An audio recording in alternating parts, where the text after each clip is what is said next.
Rahman ve Rahim olan Allah'ın adıyla Esselamünaleyküm değerli Rehber TV izleyicileri. Her hafta farklı konu ve konuklarıyla karşınızda olduğumuz Hanımlar Rehberi programında bugün çok kıymetli öğretmen Elif Yar hanımefendi bizlerle. Bugün ilim nedir? İslami ilim öğrenmenin faziletlerini ve eğitimcide olması gereken vasıfları konuşacağız inşallah. Bereketli bir program olması dileğiyle hemen konuma dönmek istiyorum. Hoş geldiniz Elif Hanım. Nasılsınız? Hoş buldum. İyiyim. Teşekkür ederim. Siz nasılsınız? Elhamdülillah bizler de iyi. Sizleri gördük daha iyi olduk. Evet, bugün günümüzde ilim çoğaldı. Yani çoğaldı derken ulaşmak çoğaldı, rahatladı, imkanlar var artık eskisi gibi şehirden şehire gitmek, ülke değiştirmek zorunda değiliz. Elhamdülillah bir ilme, bir konuya vakıf olabilmek için. Ortamlar da çoğaldı. Yani sokak başı okul, eğitim kurumu vesaire var. Ama unuttuğumuz bir husus da var ki ilimi gerçek manada neden öğrenmek istiyoruz? Niçin ona ulaşmak istiyoruz? Hangi amaçla onu kullanmak istiyoruz? Bunu maalesef ki modern çağda unuttuk. Belki statü için, belki isim için, belki makam için ilim öğrenmeye çok fazla meyil arttı ama ilim nedir? Niçin öğrenilir? Bunlardan bir başlayalım Elif Hanım. Evet. Öncelikle bir ilmin tanımını yapalım. Evet. İlim bizim için nedir?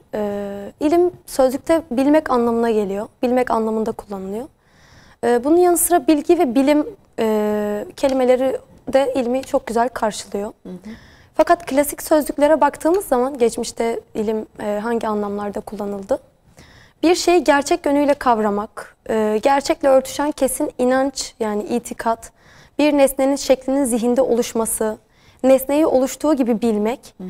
Nesnedeki gizliliğin ortadan kalkması, hı hı. Tümel ve tikellerin kavranmasını sağlayan bir sıfat olarak ilim kullanılıyor. Hı hı. Bir de yani aslında en çok bildiğimiz anlamıyla bilgisizliğin yani cehaletin, hı hı. karşılığı olarak, hı hı. kullanılıyor ilim. Buraya baktığımız zaman ilim aslında dönem dönem çok farklı anlamlarda kullanılmış. Burada topladığımız anlamlar da bu anlamların bir araya gelmiş hali aslında. Yine ilim kelimesi ilimler tarihi boyunca belli bir alana ait sistemli bilgi birikimini ifade eden bir disiplin manasında kullanılmıştır. Bunu söylediğimiz zaman aklımıza fen kelimesi geliyor. Yani, hı hı. acaba ilim fennin tam karşılığı mıdır diyoruz. Hı hı. Tam olarak öyle değil. Fen teriminin de İslam'ın klasik çağında herhangi bir ilmi disiplinin alt kolunu kapsadığını görebiliyoruz. Modern dönemde hatta fen ilmi din ilimlerini de kapsamış bir dönem. Yani İslam filozoflarının çok yüksek ilim öğrenmeye başladığı dönemlerde.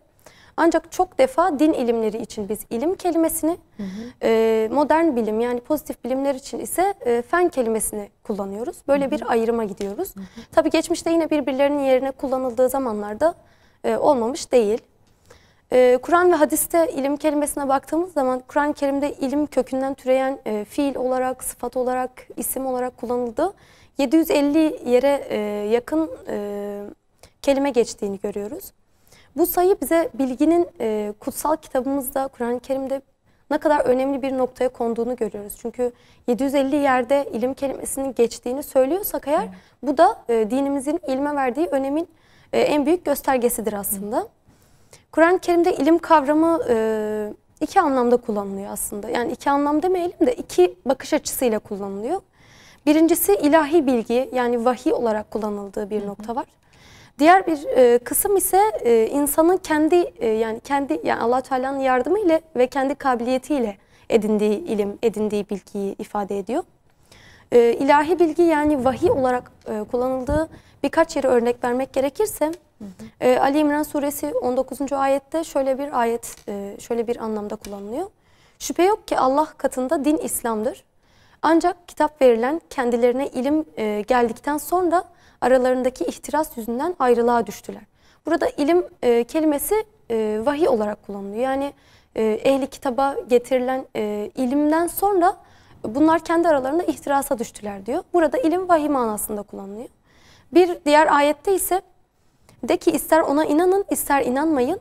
Şu gerçektir ki ondan yani Kur'an'dan önce ilim verilenlerden ehli kitap müminleri kendilerine o okunduğu zaman yüzüstü secdeye kapanırlar. Hı hı. Burada da yine ilim verilenlerden kastım vahiy gönderilen, kitap gönderilen, Allah Teala'nın Cebrail aleyhisselam aracılığıyla irtibat kurduğu insanları kastediyor. Burada ilmin vahiy manasında kullanıldığını gördük. Bir diğer kısım ise doğrudan doğruya insanın zihni melekeleri sayesinde elde ettiği bilme, anlama, farkına varma. Yani bu insanın kendi elde ettiği kısımda çok farklı anlamlar ortaya çıkabiliyor. Yani bir yerde sadece insanın bir şeyi anlaması kastedilirken başka bir yerde iki farklı şey arasındaki farkı kavraması anlatılıyor. Buna yine birkaç örnek vermek gerekirse hırsızlıkla itham edilen Hazreti Yusuf'un kardeşlerinin Mısırlı yetkililere hani verdikleri tepkiyi ifade eden ayette şöyle geçiyor. Onlar Allah'a andolsun ki bizim bu yerde fesat çıkarmak için gelmediğimizi siz de biliyorsunuz. Yani aslında bu günümüz anlamıyla kullandığımız bilmek. Burada ilim kelimesi biliyorsunuz yerinde kullanılmıştır.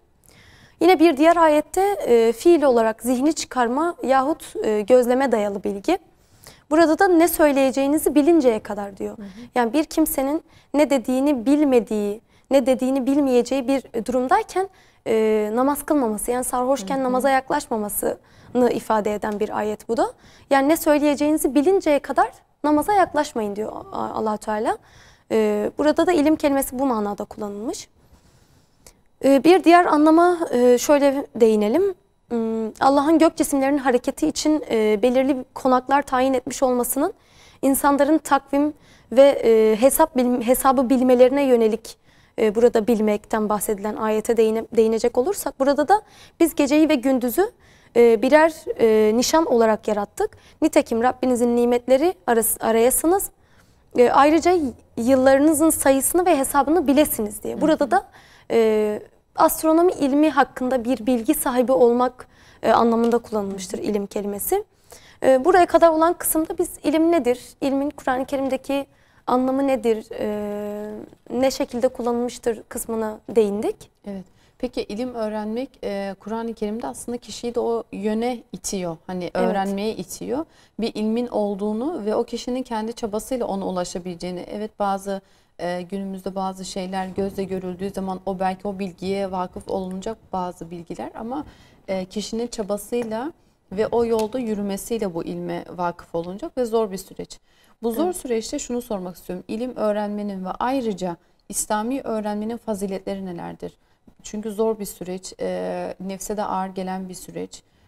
Aklın çalışması, bedenin yorulması, bazı zorlukları katlanması gerekiyor. Burada faziletleri nelerdir? Buna değinin istiyorum. Yani şöyle söyleyelim.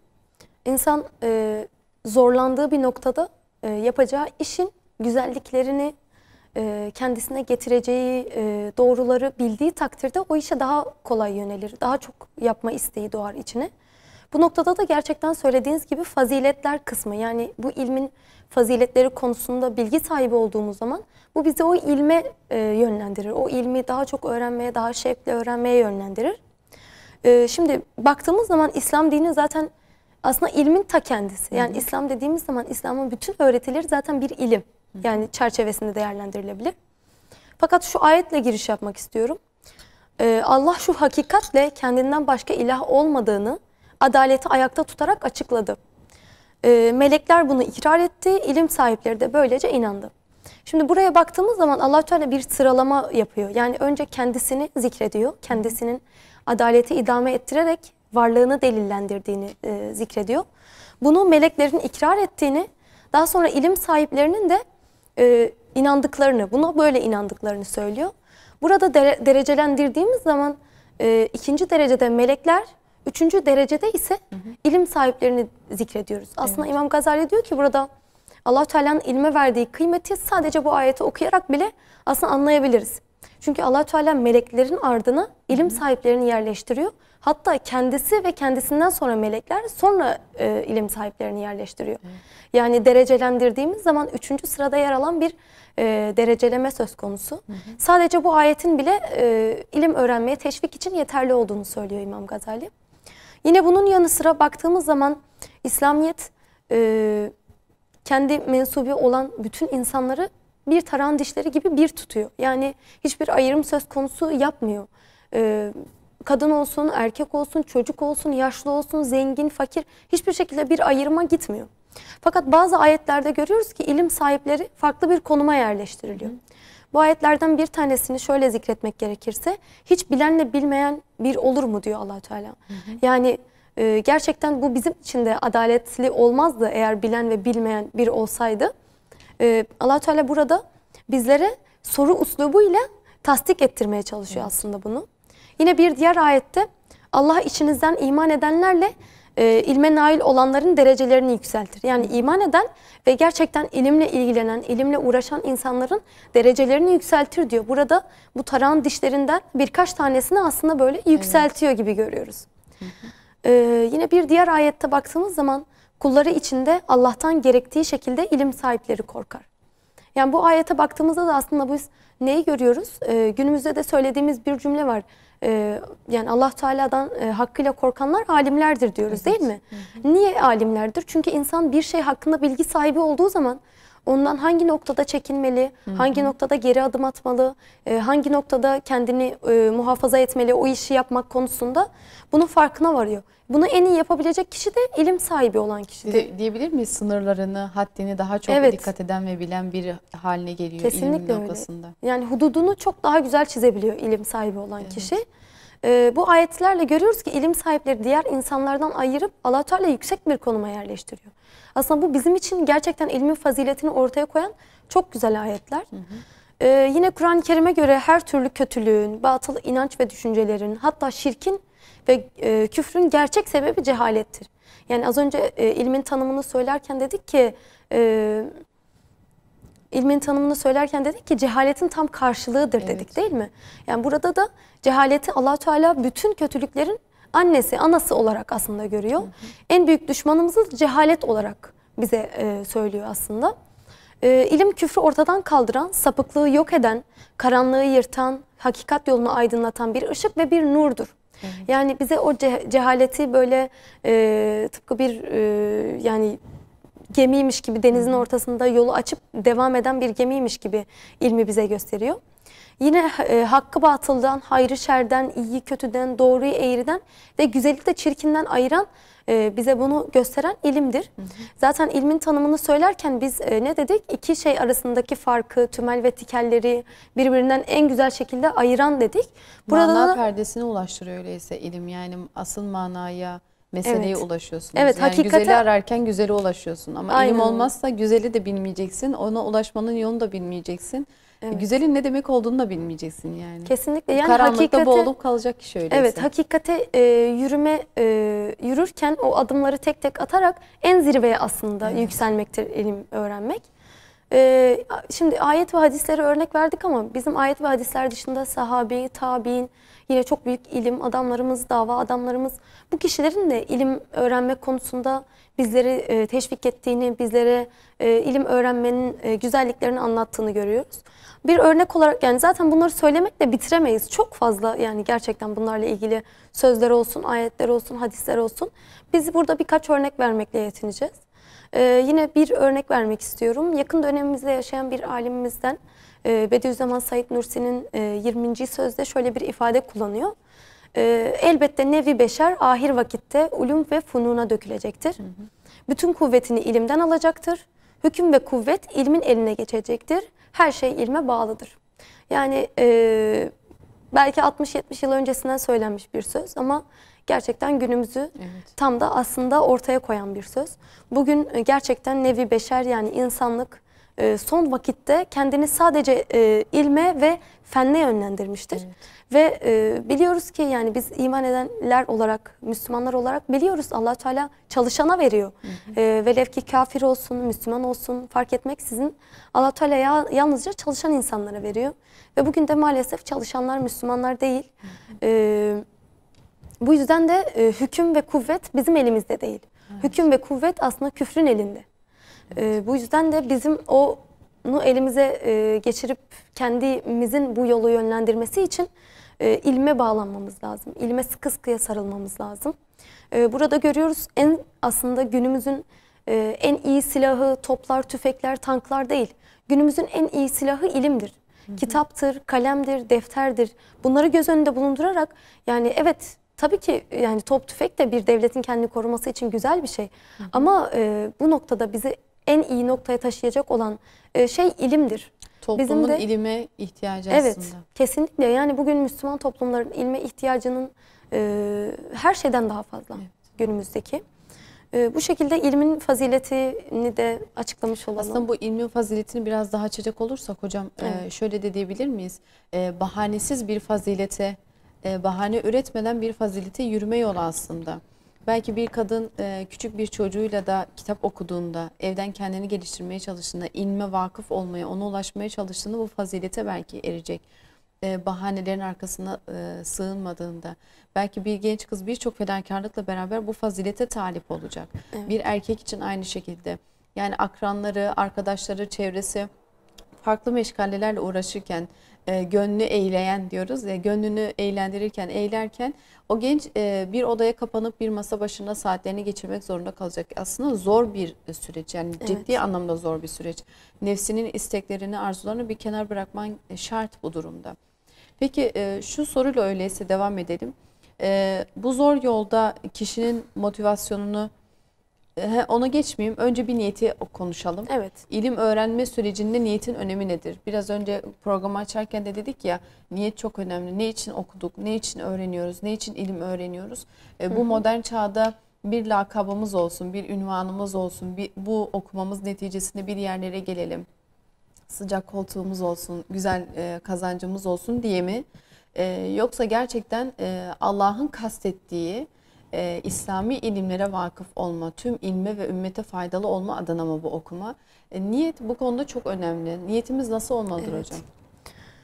Şimdi tabii ki bu saydığımız diğer şeyler de bir noktada önemlidir aslında. Yani bir Müslümanın güzel bir yerde olması ve o güzel bulunduğu güzel yeri Allah'ın rızası için kullandığı takdirde tabii ki o da çok güzeldir. Ama ona geçmeden önce ilim öğrenecek bir talebenin ilim öğrenmekteki gayesine, yani niyetine değinecek olursak tabii ki en önemli gayesi ve en önemli amacı Allah'ın rızası olmalıdır. Evet. Yani aslında Müslüman fert dediğimiz attığı adımı bile aslında Allah rızası için atmalıdır ki biz burada ilimden bahsediyoruz, ilim öğrenmekten bahsediyoruz. İlim öğrenmekteki en temel gaye Allah rızası iken bu Allah rızasını kazanma noktasında ilk yapmamız gereken şey ise bizim kendi cehaletimizi, kendi bilgisizliğimizi gidermek olmalıdır. Daha sonrasında da kendi çevremizdeki insanların bilgisizliğini gidermek olmalıdır.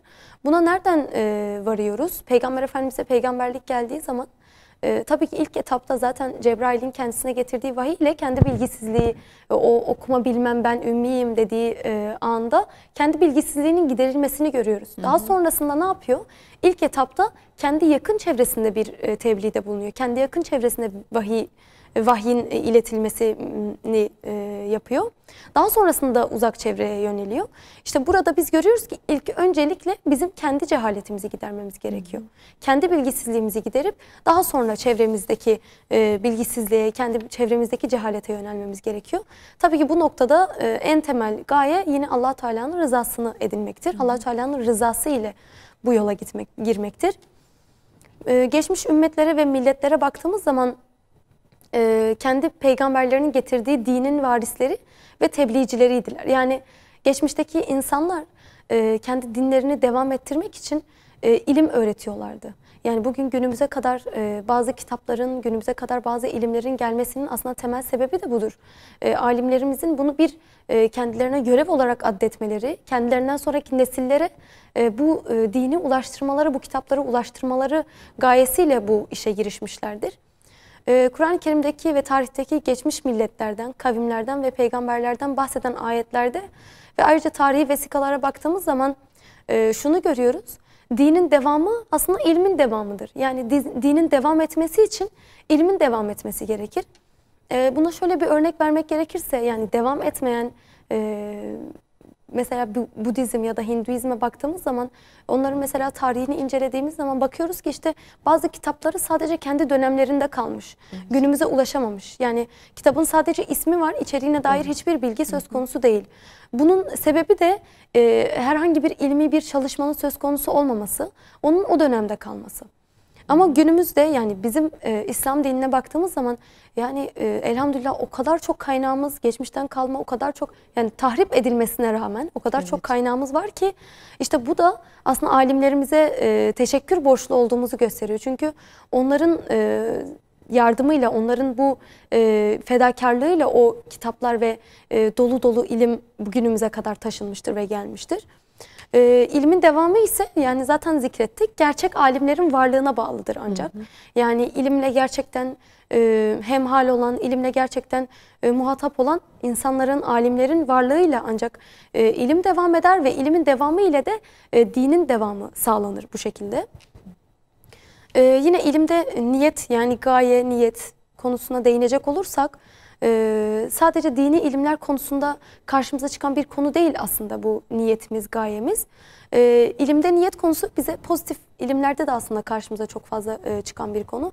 Çünkü bizler sadece elimize hadis kitabı, sadece elimize fıkıh kitabı aldığımız zaman ilim öğrenmiş olmuyoruz.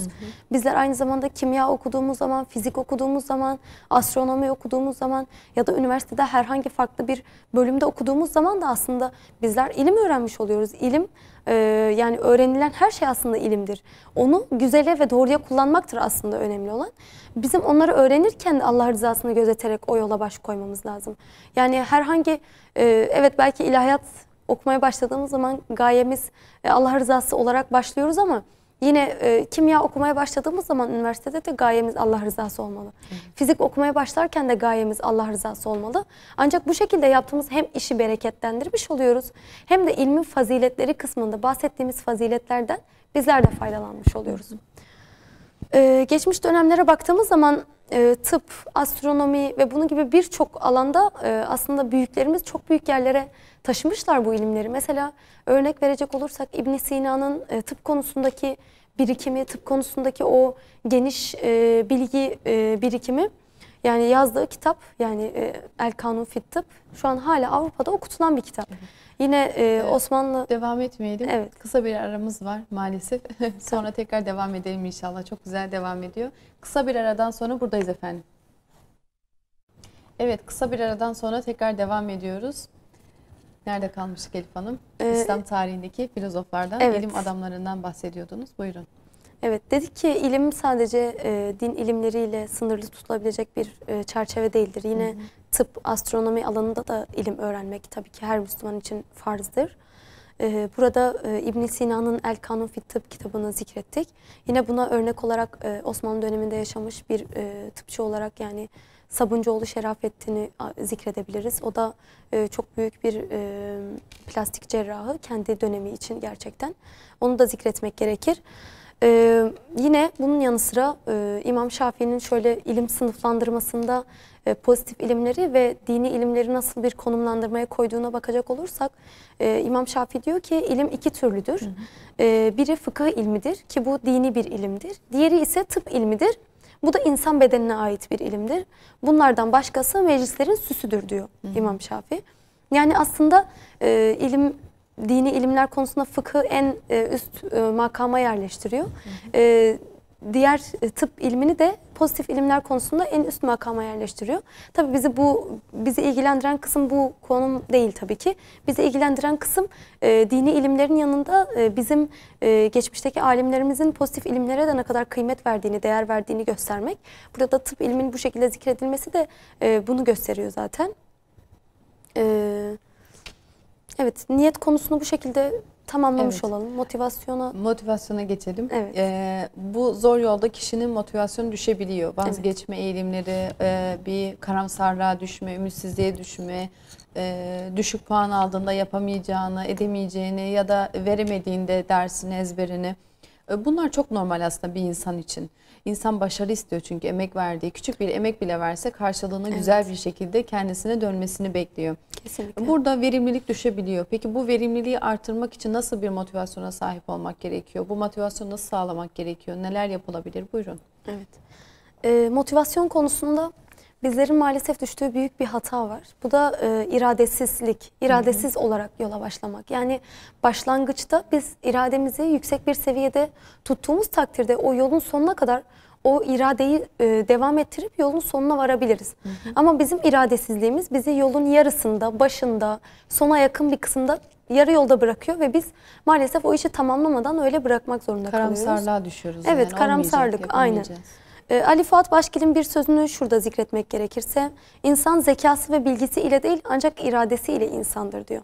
Yani bir insanın bilgili olabilir, zeki olabilir, başlangıçta ilmi ve zekası yanında olabilir. Ama eğer başlangıçta iradesini yanına almazsa insan yolun sonunu göremez. Yani işte ben zeki değilim, ben bilgili değilim deyip yola başlamıyor mesela bazı insanlar. Benim bu konuda belli bir bilgim yok, o yüzden bu ilme hiç bulaşmayayım diyor mesela kimisi. Bunun işte yanlış olduğunu görüyoruz. Çünkü bizi yolun sonuna ulaştıracak olan şey bilgimiz ve ilmimiz değildir. İrademizdir aslında bizi yolun sonuna ulaştıracak şey. Yine bu sözün devamında şöyle söylüyor. Ahlaki manada irade canlı organizmalar zincirinin son halkasını teşkil etmektedir. Ve insana mahsus bir kudret ve imtiyazdır. İrade yalnız insanı hayvandan değil, insanı insanlardan da ayıran ve aralarında üstünlük ve aşağılık yaratan yegane bir ruhi kuvvettir diyor. Yani evet, bizler irade sahibiyiz, akıl sahibiyiz, tercih etme yetimiz var. Bu bizi hayvandan ayıran özelliklerdir. Ama bizi diğer insanlardan da ayıran bazı özellikler vardır. İşte Ali Fuat Başkil bunu da iradeye bağlıyor. Bizi diğer insanlardan ayıran şey ise iradedir diyor. Çünkü irade bizi yolun sonuna ulaştırır. Beraber başladığım bir arkadaşım var. Ben bu yola girdim, aynı ilmi öğreneceğim. Ben irademi de yanıma aldım ve o iradeyle yola girdim. Ama yanımdaki arkadaşım biraz işte motivasyonu düşük, kendini o an odaklayamayan, o işe veremeyen biri. O yolu yarıda bıraktı ama ben sona götürdüm. Yani bu noktada ikimizin eşit olduğunu düşünmek tabii ki yani haksızlık olacaktır. Evet. Çünkü evet, ilme başlamak bir şeydir ama ilmi bitirmek daha büyük bir şeydir. Yani o ilmin sonuna varabilmek daha büyük bir şeydir. Bu da tabii ki iradeyle olabilecek bir şeydir. Yani muvaffak olabilmenin, motivasyonumuzu diri tutabilmenin en önemli sırrı iradeli olmaktır.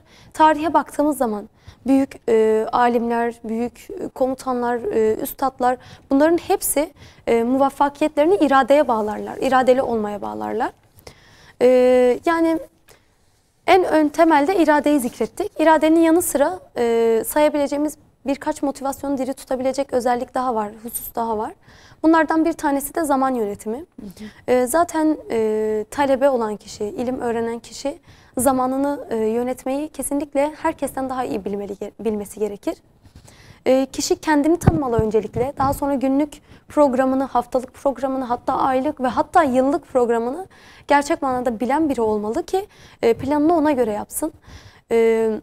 Bazen bir ilmin başlangıcına başlarız ve gireriz o ilmi başlamaya.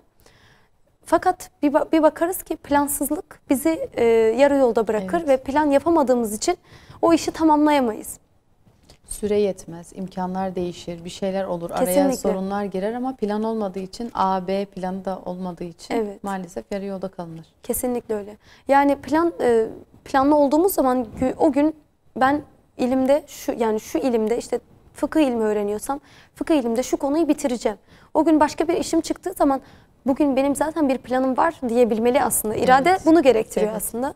Bugün benim bir planım var zaten. Bugüne başka bir plan koymamalıyım deyip o gün oturup o ilmi öğrenmek, aslında bahsettiğimiz irade tam olarak o zaten. Ve zaman yönetimi de bu.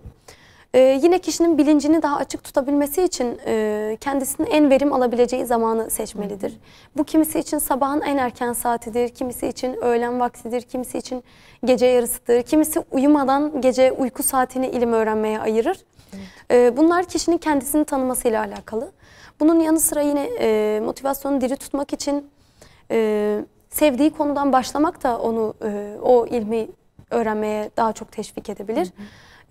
Yine söyleyeceğimiz en önemli tavsiyelerden biri de Peygamber Efendimizin en büyük tavsiyelerinden biri az ve devamlı olma prensibi. Evet. Yani bizler bir şeyleri öğrenirken bazen hani sanki ilme başladığımız zaman bir günde o ilmi bitirecekmiş havasıyla başlıyoruz. Aslında bunun doğru olmadığını görüyoruz. Çünkü bizlerin az da olsa devamlı olarak bir şey yapmamız bize fayda sağlayacaktır. İşte mesela bir gün bir sayfa okuyoruz. Diyoruz ki çok az sayfa okuyoruz. Bununla nereye varacağım? Ama 10 günün sonunda 10 sayfa yapıyor, evet, bu. Bunu gözümüzün önünde barındırmamız gerekiyor, bulundurmamız gerekiyor. Yine motivasyonu yükselten şeyleri söylediğimiz gibi motivasyonumuzu düşüren bazı noktalar da var. İşte bunlardan bir tanesi insanın kendini kandırıp benim bir çalışma ortamım yok, evimde masam yok, işte bir odam yok ya da herhangi bir şeyi bahane ederek şu yok ben çalışamıyorum dediği çoğu zaman oluyor. Ama insan eline kitabını aldığı her ortam aslında onun için çalışma ortamı olmalı. Yani buna ilme istek duyan herkesin bunu yapabilmesi gerekiyor. Mesela çok güzel hanımefendiler şikayet ediyorlar bazen bana. Ya ben de ilim öğrenmek istiyorum, kendimi geliştirmek istiyorum, ne yapabilirim, bu konuda kendimi nasıl geliştirebilirim? Onu diyorum ki oku. Yani daha güzel bir yol yok ki. Çıkıp evden sabahtan akşama kadar bir fakülteye gidemeyeceğine göre ya da bir medreseye bu saatten sonra gidemeyeceğine göre kendine bir disiplin belirle ve oku. Yani sabah namazından sonra olur, akşam çocukları uyuttuktan sonra, yatmadan önce olur ama kendine bir ilim alanı oluştur. Yani bahanesiz, zaten yapamam, çocuklarım var, gelenim gidenim var, misafirim var diye bu bahaneleri üretirsek hem öğrenciler için hem bir de ilme aşık olan hanımlar için gerçekten bahane üretmek nefse hoş geliyor.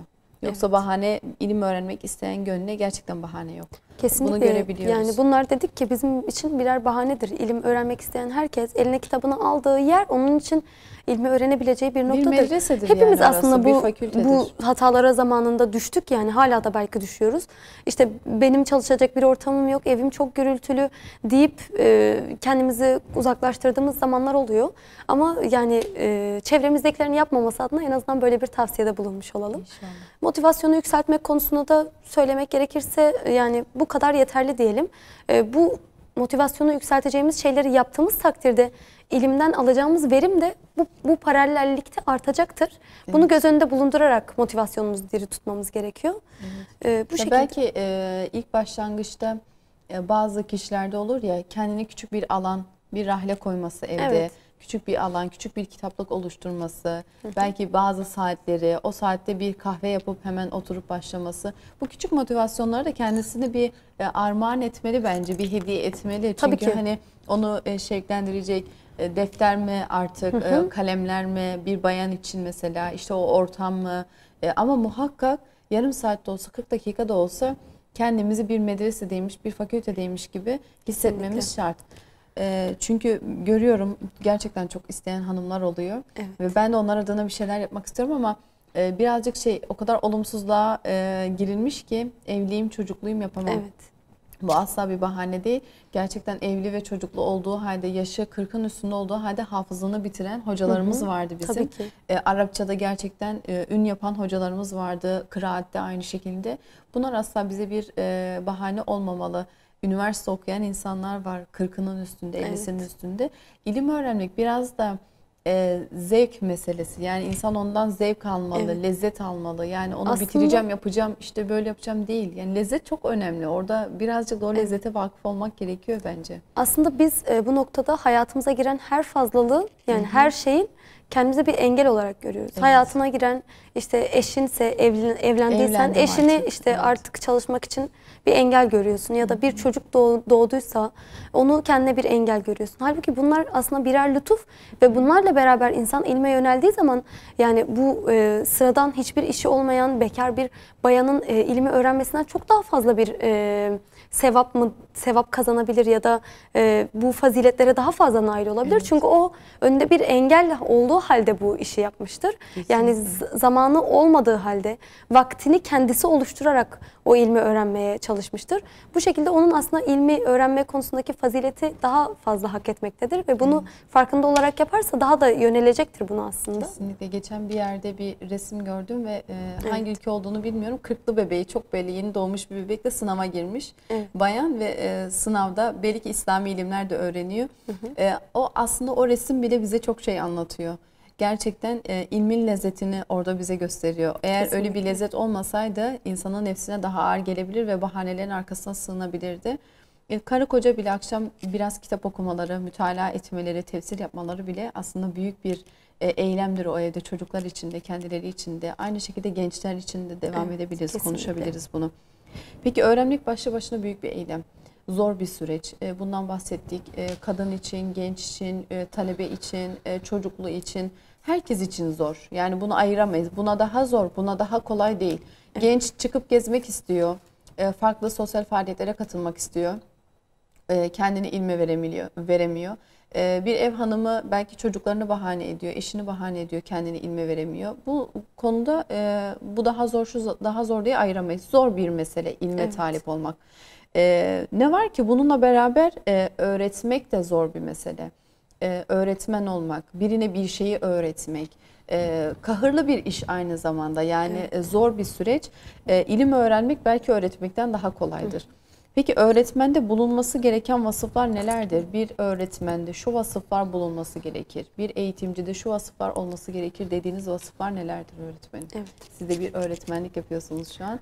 Bizi dinleyenlere neler tavsiye edersiniz? Evet. Şimdi öğretmenlik konusuna girmeden önce, yani bir öğretmende bulunması gereken vasıflara başlamadan önce ben 2 anekdot paylaşmak istiyorum. Bunun üzerinden devam edelim. Bir dük var ve bu dükün bir çocuğu var. Çocuğu için bir eğitimci, bir muallime tutmuş ve onu bir şeyler öğretmesi, ona eğitim vermesi, terbiye etmesi, ahlaki olarak her konuda eğitimini o üstlenmiş. Yani mürebbiye diyebiliriz. O çocukla ilgilenen tek kişi o. Ve bu mürebbiyenin de farklı bir eğitim tarzı var. Yani çocuğa yaşının getirileriyle beraber eğitim veriyor. Yani işte 1 yaşındayken çocuk neyi anlayabiliyorsa ona onu veriyor. 2 yaşındayken neyi anlayabiliyorsa ona onu veriyor. Hem ahlaki olarak hem de gerçekten hani normal eğitim olarak.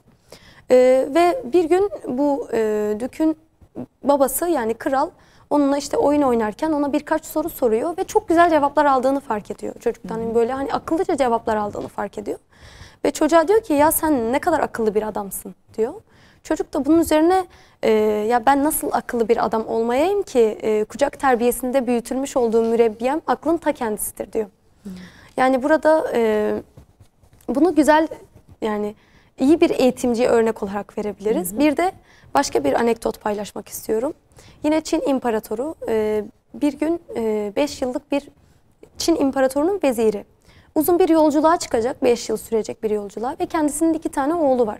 Bu oğullarına eğitim vermesi için bir öğretmen, bir mürebbiye buluyor. Ve bu mürebbiye 5 yıl boyunca çocuklarına eğitim vermesini istiyor. Daha sonra gidiyor, 5 yıllık yolculuğuna çıkıyor. Mürebbiye evde kalıyor ve çocuklara eğitim verecek. Fakat baba gittikten hemen sonra mürebbiye bu çocuklara aslında öğreteceklerinin tam aksine şeyler öğretiyor. Ve bu çocuklar yalancı, gururlu, terbiyesiz, kötü işler yapan ve aşağılık 2 çocuk gibi büyütülüyorlar. Daha sonra vezir 5 sene süren yolculuktan döndüğünde kendi bulunduğu şehirde güvendiği insanlara birkaç soru soruyor bu öğretmen hakkında. Ve bu konu hakkında malumat ediniyor. Daha sonra bu öğretmeni öğrendiği bu sebepten dolayı kovuyor. Hatta üzerine bir dava açıyor ve işte ona parasının, işte bu öğretmenliğinin karşılığını vermeyeceğini, parasını vermeyeceğini söylüyor. Bunun üzerine hakim adama şöyle bir cevap veriyor. Yani karara vardı, şu şekilde bir karara varıyor. Ben bu mürebbinin öğrencilerinin katili olduğundan dolayı idamına hüküm verdim. Yani gerçekten bir çocuğa yanlış eğitim vermek onu katletmekten başka hiçbir şey değildir diyor burada. Babanın da 3 batman altın tozu karşılığı nakit vermesine hüküm verdim.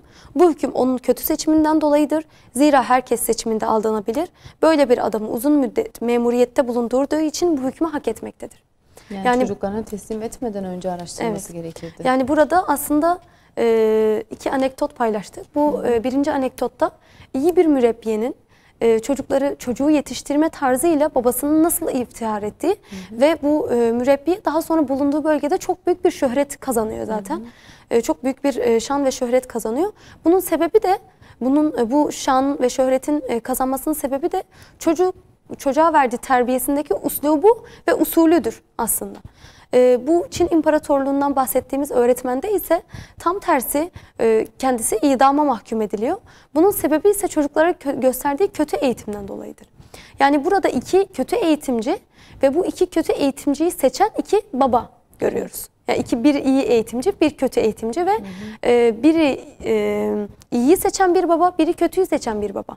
Aslında burada benim değinmek istediğim en önemli nokta, eğitimciyi seçerken anne ve babaların ne yapması gerektiği, anne ve babaların nasıl bir vasıf aramaları gerektiği. Öğretmen kişi ve bu öğretmen kişide aranacak vasıflar, en önemlisi programdan önce de bahsettiğimiz gibi çok sabırlı biri olmalı aslında öğretmenin.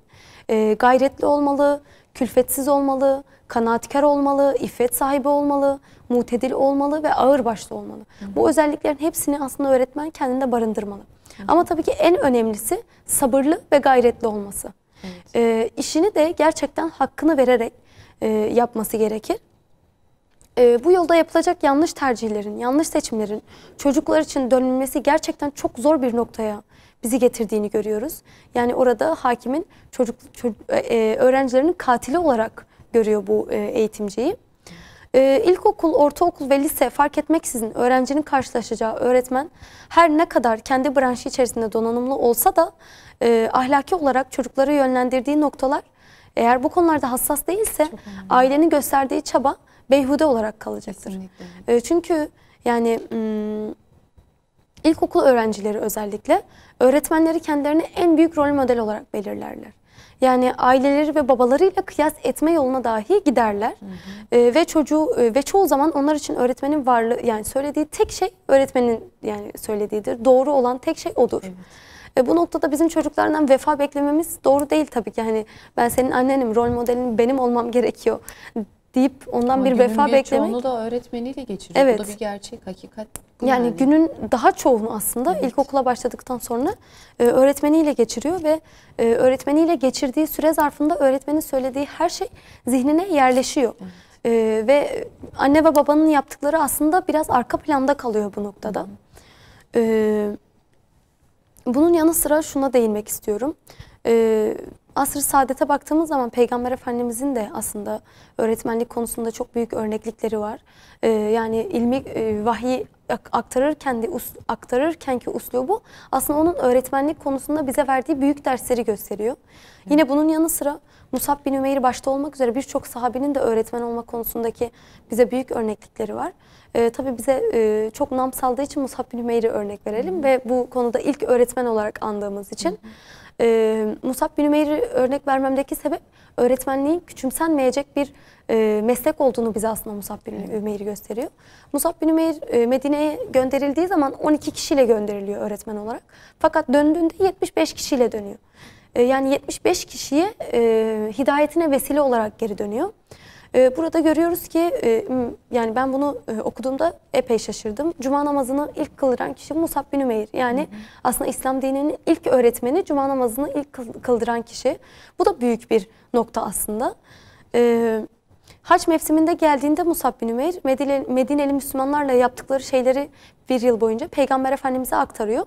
Ve Peygamber Efendimiz de onun bu yaptıklarından çok memnun oluyor. Onun Müslümanların Medine'ye hicret etmesi noktasında Musab bin Ümeyr'in Medine'deki hazırlıkları aslında onları buna yönlendiren bazı sebeplerden biri. Burada Musab bin Ümeyr'in öğretmenliğinin büyük bir örnekliğini görüyoruz. Evet. Son 2 dakikam kaldı. Son olarak öğretmenlerin nelere dikkat etmesi gerekir? Kapatacak olursak, toparlayacak olursak. Evet. Buyurun. Yani aslında anlatacak çok şey var daha. Evet. Ama şöyle söylemek gerekirse öğrencinin yetişme şekliyle yani çocukluğundan büyüyene kadar, lise çağına kadar ihtiyaçlarına binaen öğretmenin bir şeyler öğretmesi gerekiyor. Ve bu ihtiyaçlar çerçevesinde öğretmenin öğrenciyle bu çerçevede ilgilenmesi gerekiyor. Anne ve babaların şunun bilincinde olması gerekiyor. Çocuklar sınıfa girdiği an sınıfın kapısının ardına anne ve babanın ahlaki kriterleri girmiyor.